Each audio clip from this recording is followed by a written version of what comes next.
Baldur's Gate 3, or BG3, did not win Video Game of the Year for 2024. However, in this video, we are going to explore whether or not it's still a good game, and I'm a newbie, he's a veteran, so we're going to talk about who this game is for, we're going to talk about the different perspectives as a newbie versus a veteran, and we're going to talk about whether or not it's worth buying today, the pros, the cons, the things we love, the things we hate, the things that we've explored at this point in this stage. So I hope you join our saga. Well, we're going to get into that in a moment, but before we get there, I am Helena. And I'm James. And this is our channel, Pixel Pagans, where we talk about games, video games, from a very unique perspective, in the sense I am a brand new gamer, or a noob, as people like him call me. And he's a gaming veteran of over 30 plus years. So we try different games as a couple or on our own, and produce videos from that kind of perspective of the yin and yang of video gaming as a newbie and as a veteran. Now, before we get there, I could say that probably I would never be interested in the type of games that James tends to play. So what is it exactly the kind of games that you play? Well, I'm pretty diverse, but I do have some favorites that I really tend to gravitate towards. So I like, obviously, role-playing games, right? Also known as RPGs. I played as mentioned before in the previous video, that I've played the previous Baldur's Gate games, and a whole slew of other RPGs throughout the ages. I also play stuff like World of Warships. I also play Helldivers, more action-oriented games. Call of Duty, not as much as some of the others, but I still play it and stuff. Some of those fast-paced Twitch shooters, etc. Not exactly the stuff that you're kind of into. Oh no, I am polar opposite. Oh, and I forgot to mention that one of my favorite genres, survival horror. Oh no. Resident Evil, I'm talking about you. I cannot stand horror games at all. Every time he plays them, and he plays them in the dark, and it's this whole setup that he does when the launch of one of his new games comes out, where it has to be dark, and he has, the gaming, I guess the gaming cave. I used to call it the man cave, but now it's the gaming cave because I'm there too. But anyway, he has this whole setup for the horror stuff. And I remember once, probably 2020, you had this session, and a zombie jumped out of the screen. I threw my wine glass at the time up in the air. Wine went everywhere. I was like, yeah, no, do not want, do not need this. But that's where BG3 is perfect, because there is a little bit of combat, There is a lot of strategy, and there's a whole lot of fun, and the visuals, the art, magnifique. Larian Studios, you did it right. That is a huge pedestal for the gaming industry to kind of keep up. Because despite me not being the gamer, being really terrible at gaming, I will say I do watch him play, because sometimes it's fun just to kind of see him and be interested in something that he's doing. I will say, looking at the graphics of what was out previous to that and what has started coming out since that, it's night and day as being the newbie type of person. And the other thing also is about BG3 is that I've realized that, yeah, we play a lot together, but it's something I can also play solo. And I'm going to admit, I'm at a frustrating stage right now because I'm not leveled up and I don't have kind of the experience yet to play some of the harder spots in the game. And anyway, but yes, you can play solo, you can play with somebody, you can play with a group. It's a great kind of game for everyone who's out there. It can really fill those lonely spots of when you don't have someone here, or I don't know, I guess I could say there was times when I was single. There's times when you're lonely, and BG3 would have been something that I could have done during that time, whether it's by myself or even finding others to play with. It's kind of great in that sense.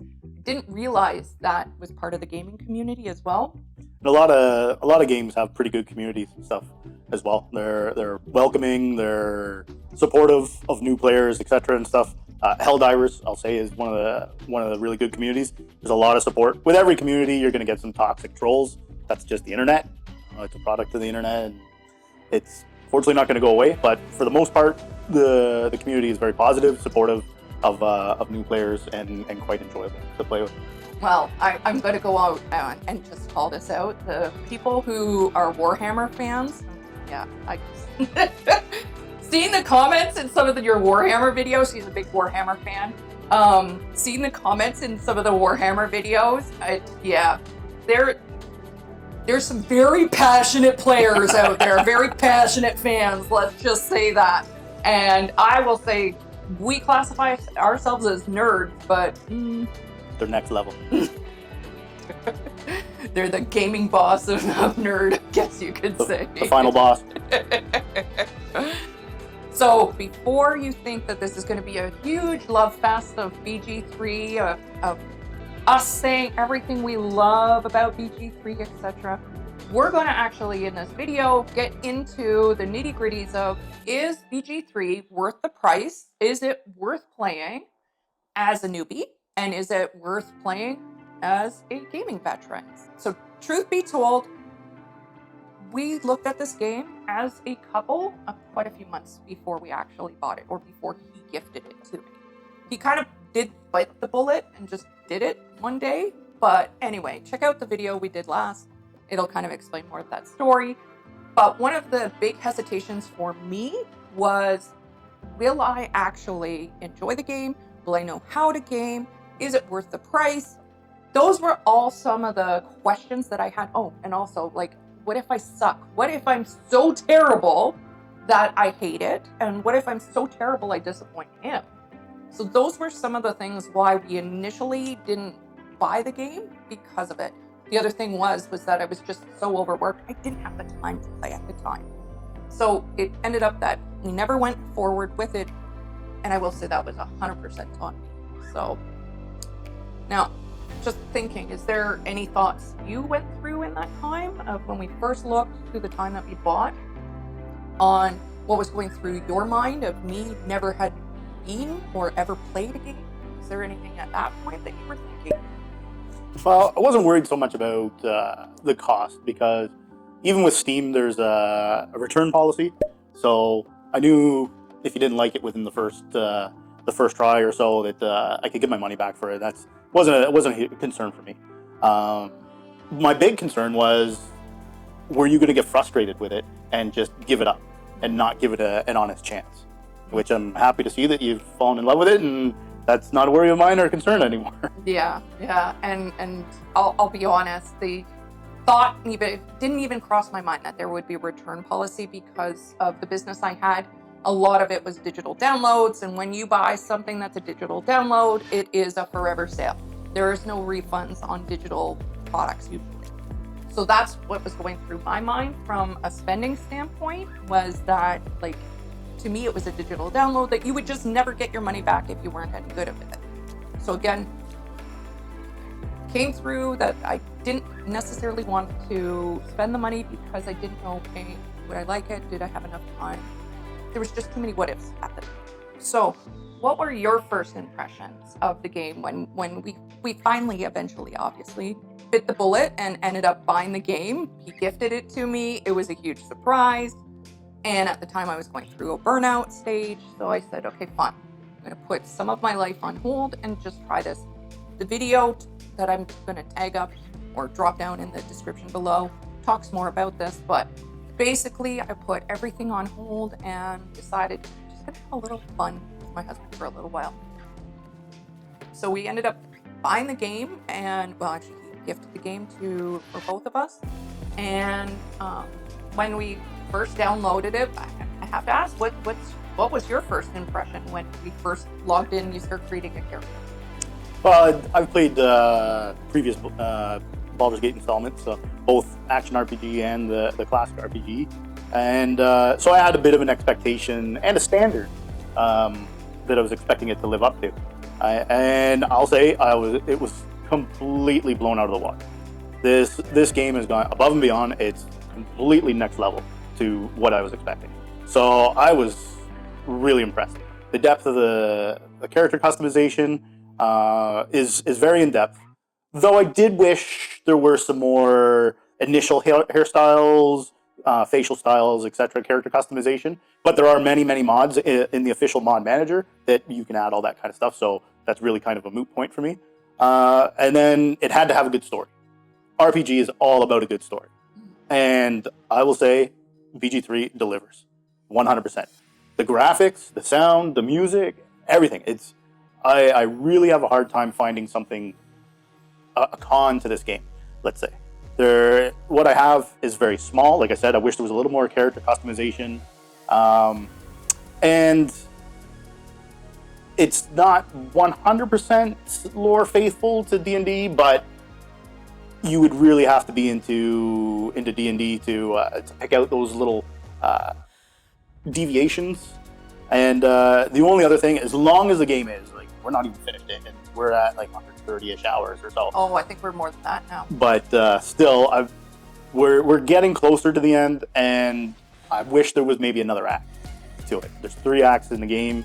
I wish maybe there was a 4th, but this could be just bias for me. I just don't want the game to end as well. All right. Yeah, and we've even gotten to the point where we're talking about our next run through. And I will say that the first time we played, we had to restart the game because I was so excited about pressing buttons and choosing things and doing stuff that I didn't realize as a newbie, whoever starts the game would be kind of more of the dungeon master. I didn't understand that, and because I started the game, there was a lot of things that, you know, the game owner would have to do. So we ended up stopping the initial game that we did start and starting a new saga, I guess you could say. New adventure. Just because of the fact that I wasn't comfortable yet being a brand new player. I needed to lean into him to be able to kind of lead us off in choosing the right paths and stuff. And he was really good in saying, it's a story, there's no wrong choice, you know, you can. I honestly, it was a real big kind of newbie thing for me to get over.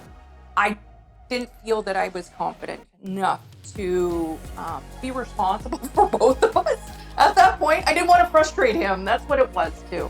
So I insisted that we start over.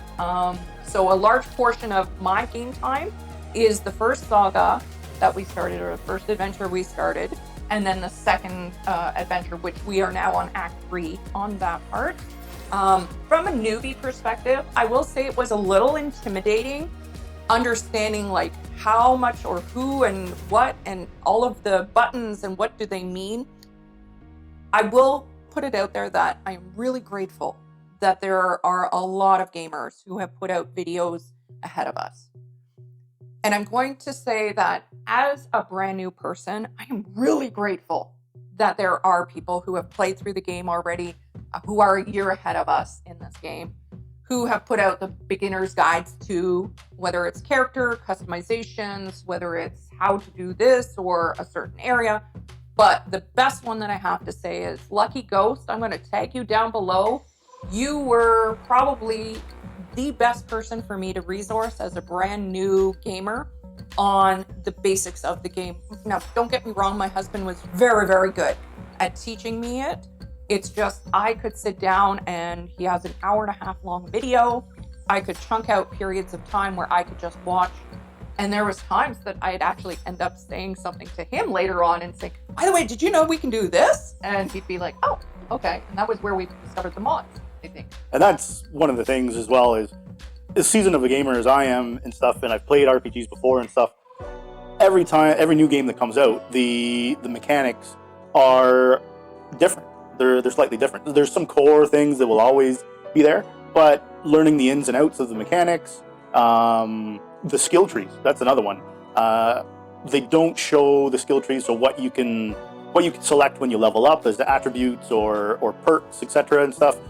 And by me playing this through the first time with Helena, I didn't know exactly what to expect either or what was available at the next level, so I could only be reactionary and provide some insights, whereas these streamers have actually played through the game. They've mapped out the skill trees, the perks, etc., and stuff, and all the core functions of the game, and lay it out all for you in one, so you can understand it on a very basic level, and you get that knowledge to become more proficient in the game, and it makes playing the game much more enjoyable, much more efficient, and that I will say that is another con. It just jogged my memory.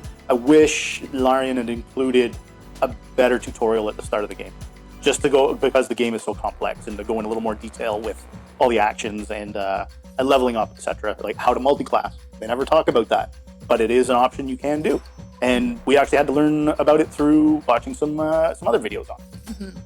And yeah, I know that they have like a library, an education library, but it is very big. And as a newbie, I wouldn't even know where to start. So I will say, just comparatively, I've now played, this is my second game, or first game, but I've now played 2 games. Another game, which I'm going to have a video on that in the future, is Hogwarts Legacy. I will say the beginning of the game, it 100% goes into huge detail on how to play.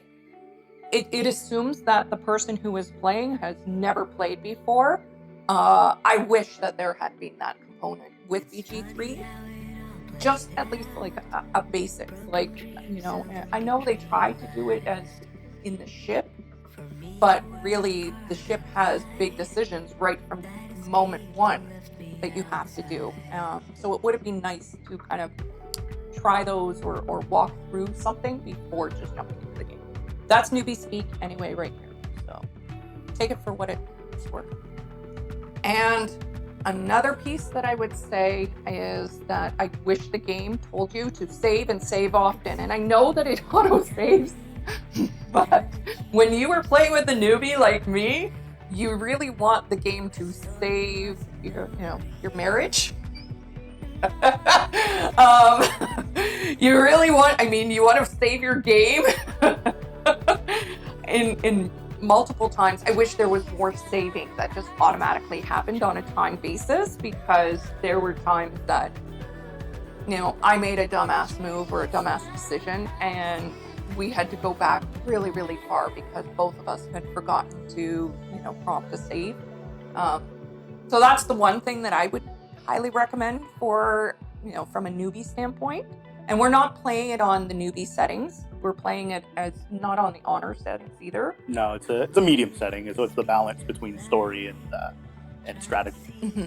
So for us, it was kind of the perfect intro. It gave him still some entertainment, and it allowed me to not be completely overwhelmed. But I wish there was just an autosave that was faster than going into the big battle moments.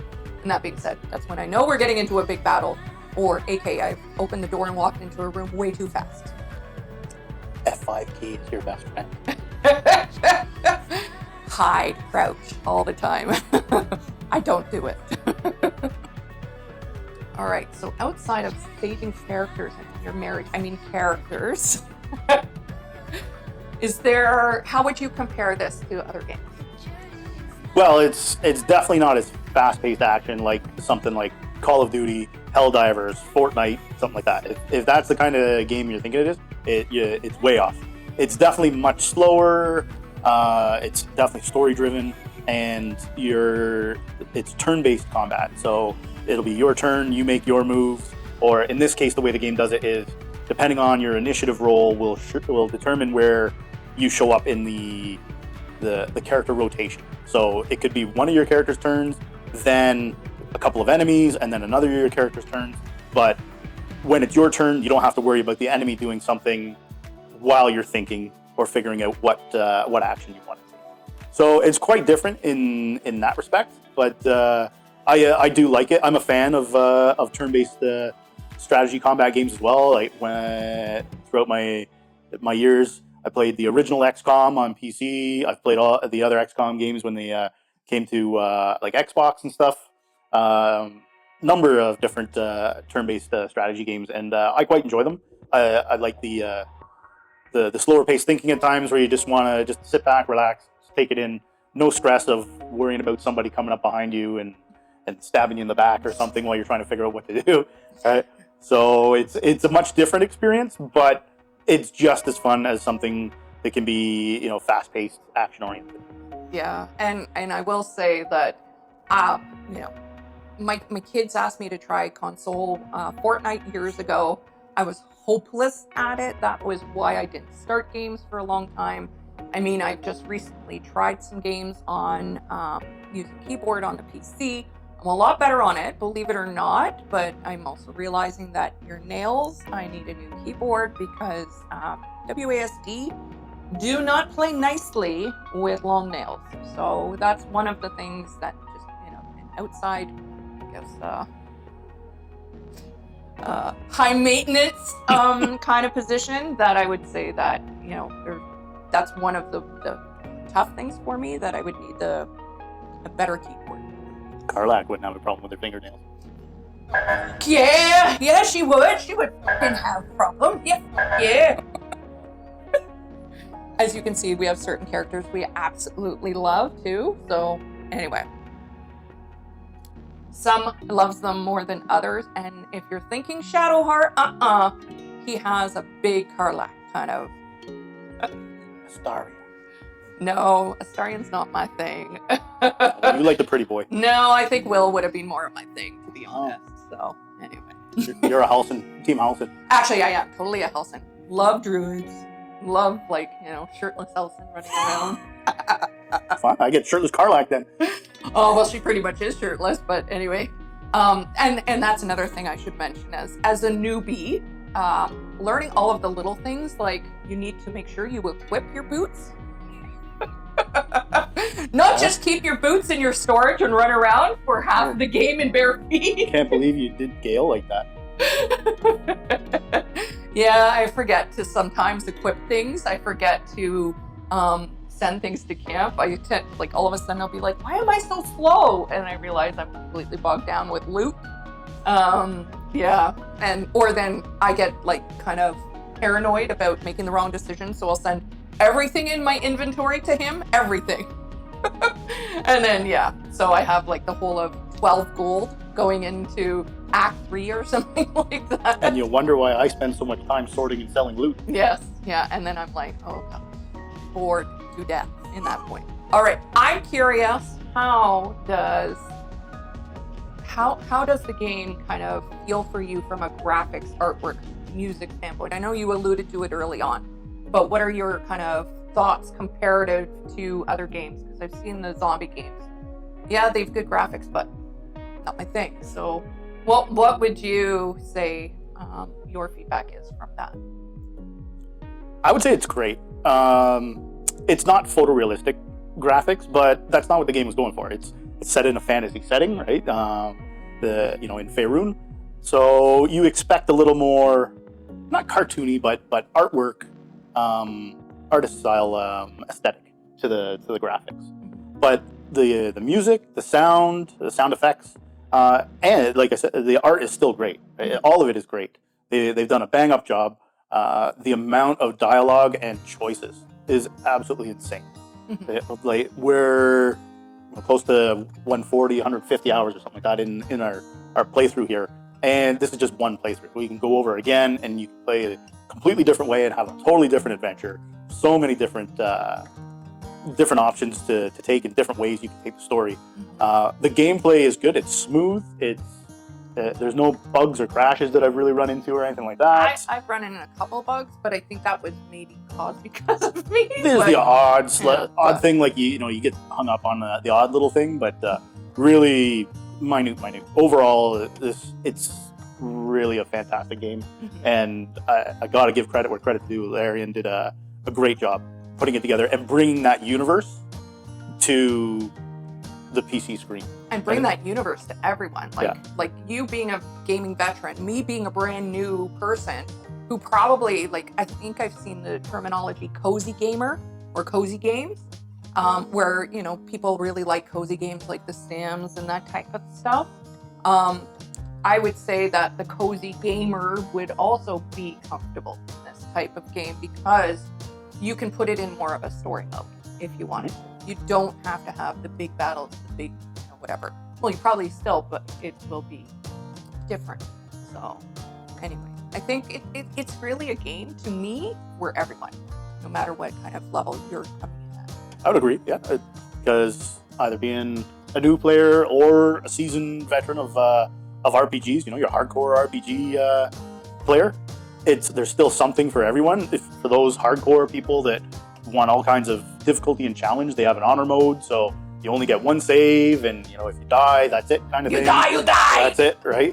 So there's that to challenge other people who want that challenge, or if you just want to coast through and just enjoy the story, there's a difficulty setting for that as well. Or if you're brand new and you don't want to have that challenge straight away, you want to take some time, take it slow, and get used to how the game functions, and it's forgiving while you're learning, you can absolutely set it to that kind of setting. Mm-hmm. And I love that you can, even as a couple, like as a group playing together, I can choose to play one way and he can also choose to play a completely different way in that same story. So like, for instance, Dark Urges, he really wanted to play like a bad guy. He has that opportunity, and if I play it a certain way, it'll come out a different way as well. So yeah, like it's interesting that you can play it as your own self within a game with others. It's fantastic in that sense. So I really, really love the opportunity to play in so many different ways. That's the best thing about an RPG, a role-playing game, is you are playing a role. You can either be yourself, and that's actually what I'm doing with my playthrough right now. Is my character right now is an Oathbreaker Paladin, commonly known as a Death Knight. But I'm not playing pure evil. I'm not playing pure good. I'm just taking it as, okay, how would I answer this question or this statement if I was in that moment? How do I feel? What response do I want to give? The next playthrough, I can play totally evil if I wanted to, or I could be the White Knight Paladin or something, saving everybody, being good, helping little tieflings cross the road and all the rest of it. Yeah. You were definitely the angel of the group, shall we say. And that being said, I would love to be able to give feedback on future characters to add. I know that they're trying to follow the lore, but it would be fun to have an angel or something like that as a person playing in there, or a fairy or something. I don't know. Maybe that's just me. Anyway, now I do want to talk about as the one con that I do see it being a newbie player, and that is the timing. When you get into BG3, I remember the first time we played, I looked at him after we shut it off, and I'm pretty sure my eyes were red. It had gone from daylight to nighttime, and I looked at him and I said, "Where the hell did 6 hours just go?" Your first experience of missing time. Yeah. I really felt like I was in an alternate reality, that time and space had somehow disappeared. I was in some kind of multiverse, perhaps, that there's no way that I lost 6 hours in time. And on that, I'm also finding the challenge that I can't get into the game during the weekday. So, you've had some opportunities because of what you do. You've had opportunities to play during the week where I don't. When I'm finished work, I legitimately cannot mentally spend the time gaming at that point.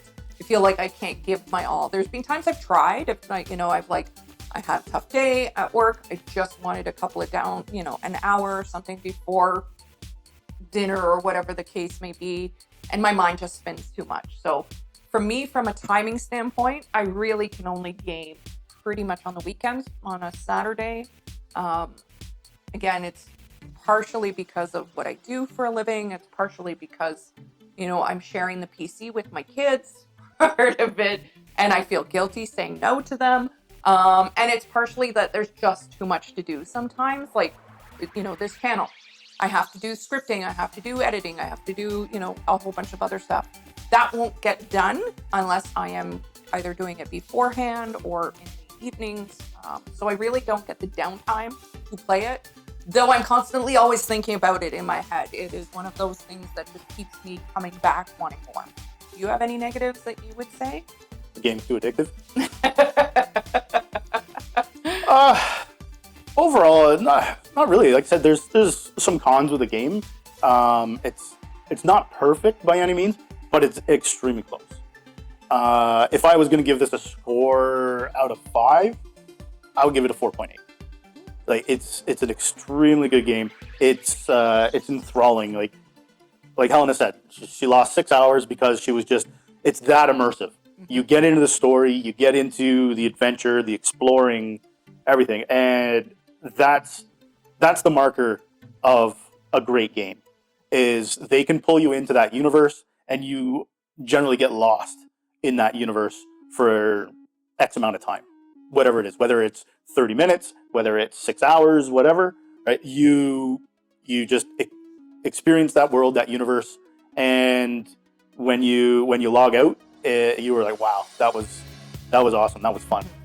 It's kind of like going to the most amazing movie you've ever been to, but being part of it. That's kind of the best way that I can explain it as a newbie coming in. I didn't understand gaming and how somebody could be so into it. And I think it was simply that I hadn't just found the right game or the right person to play the game with or the right reason to play the game with. So anyway, I poo-pooed a lot of gaming before, I'm not going to lie. And I'm eating a lot of humble pie now. So, start wrapping this all up. As I mentioned, there are a ton of pros. This game is immersive. The mechanics are well thought out and well executed. It's very easy to pick up, but it is also very complex. So it'll take you a long time to master it, but very easy to pick up for even new players. The story is very enthralling. The sound effects, the graphics are all top-notch, and it gets you into that universe and gives you that vibe, that feel. Like I said, cons, very nitpicky, and I wish there was just a better tutorial. And if you could see the skill trees for your characters ahead of time, those would be my 2 biggest cons, I would say, because you can't see the skill trees until you actually hit that level, and then what your options are just for that level. So it makes planning out how you want to build your character a little harder, especially for your first playthroughs, because you don't know exactly what synergizes well with the other skills, etc. Whereas if you could see it all in advance, but it was locked by your level, at least you could plan out what was coming. And myself, the pros are it's so immersive, as you mentioned, but it's a game that you can play at any level, at any experience level. So me being brand new, I could jump in. As I learned how to play and as I learned the characters, I gained a lot more confidence along the way. And the game became something that I was learning to, something I was having fun. So, and it didn't take me very long to get there either. It was quite quick where I was really starting to enjoy the game, where I wanted to continue to play, where I wanted to jump in again and lose 6 hours of time. So to me, there is really no cons. And if I were to give it a rating, I mean, at the time, it was my only game I'd ever played, so I would give it a 5. But the fact that you give it a 4.8 as a veteran gamer, that to me brings a lot of confidence in my 5, because of the fact that I do feel if you're giving it that high of a score, then my 5 is not unrealistic at all. Then I guess I have to agree with you though. Like with the only con that I really see is that I wish that there was better tutorials. That being said, if there was better tutorials, then we wouldn't be able to have a gaming community online through YouTube, really. Because look at how many creators have had that we've watched their videos that, we've been able to comment or like or whatever, and being able to give back to them in some capacity with watch hours, etc., because there was no tutorials. So it's a con, but coming from a creator standpoint, and yes, I was a previous YouTuber on another channel, and now starting this one, from a creator standpoint, I would say that was kind of a plus because it gave so much content for people who do that to create videos on it. So we've been able to, follow new creators that we had never known before and being able to support them in their journey as well. So I think it could have been a con, but then it ended up becoming a plus. And on that, who would you say would be best suited for this game? That's a tough question.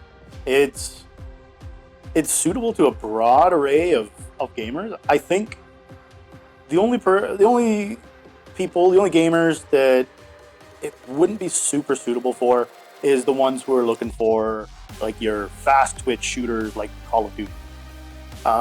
You're not going to get that experience, nothing close to it, playing like RPGs, Baldur's Gate 3, etc. and stuff. That's not the type of environment that it is. But for anybody else who wants something fun, something slower, that engages your mind, thinking about strategy and choices and consequences, because every choice you make in the story narrative will come with consequences, both good and potentially negative. But so if you want something in depth, if you want something enthralling, but a little bit slower paced, not looking for that reactionary shooter, then that's the kind of people who would enjoy this. Now, as a mom, I'm going to put mom hat on right now. Would I have allowed my kids as tweens? They are now young men. Would I have allowed my kids, when they were 8, 10, 12 years old to play this game? Absolutely. I think it would have been, yes, there are times where they would have to make adult type decisions. Some of the cutscenes when you're sleeping. But anyway, I think that they would have experienced that anyway, out, whether it's the playground, schoolyard, whatever.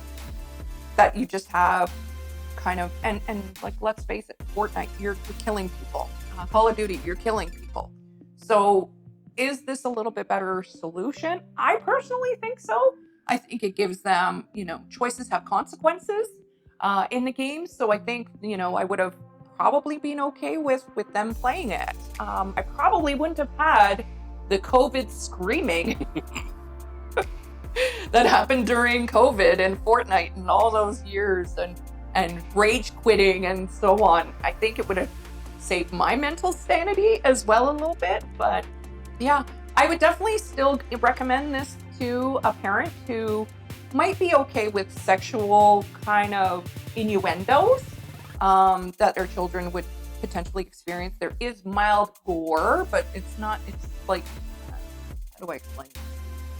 It's still animated. It's not lifelike. It's not picture realism. Yeah, like you're never going to see somebody being stabbed or shot or anything like that, like you would in some other game.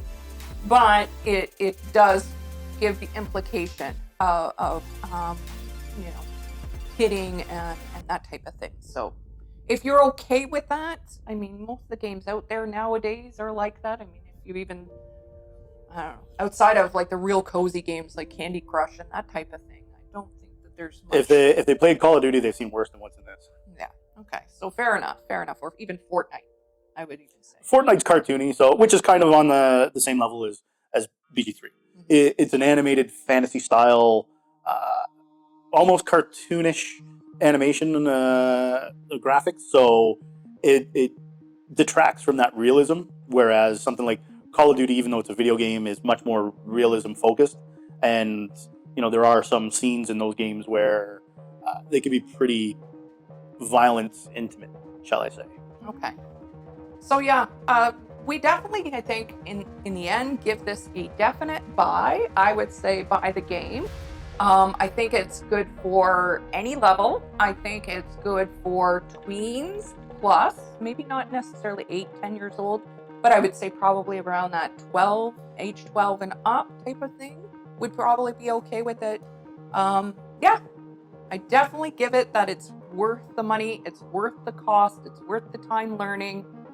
I'm going to give it a buy. Absolutely. I'm going to give it a buy as well. Just a little disclaimer, there is potential at times for a little bit of animated nudity in the game, so just fairly warned, that's all I'm saying. Yeah, I'm Finnish, so nudity is not a thing in my culture. We're not really like, it's nothing, but being Canadian, nudity can be a thing for some people, but so yeah, just fairly warned. But overall, I absolutely recommend it for 90% of the gamers out there. Like I said, the hardcore shooter fans, not something they're going to be looking for, but I think for everybody else or new people wanting to look into get into gaming, I would say it's definitely a great first game to try out. It will definitely fill those lonely moments if you are single and lonely at times. I don't care how happy your life is. There's times where you can be bored or lonely. So these are great times to fill that gap with. Or if you are a couple looking for something fun to do together, it can definitely be a lot of fun for you to do this together. Or if you're looking to develop a new friend group online too, there's totally that option. We have not explored that option yet, but we definitely could see the I guess lure or the draw of developing a community that 4 people could play together. So that would Absolutely. be fun. Yeah. Anyway, well, with that, we are going to go and pillage another village. So we'll see you in the next video. Give us a like, a subscribe, give us a comment. What are your thoughts? Do you agree with us? Do you not agree with us? Let us know in the comments below. And YouTube is feeding you right now the next suggested video, whether that's us or perhaps one of our favorite creators. We hope you enjoy watching the next flick.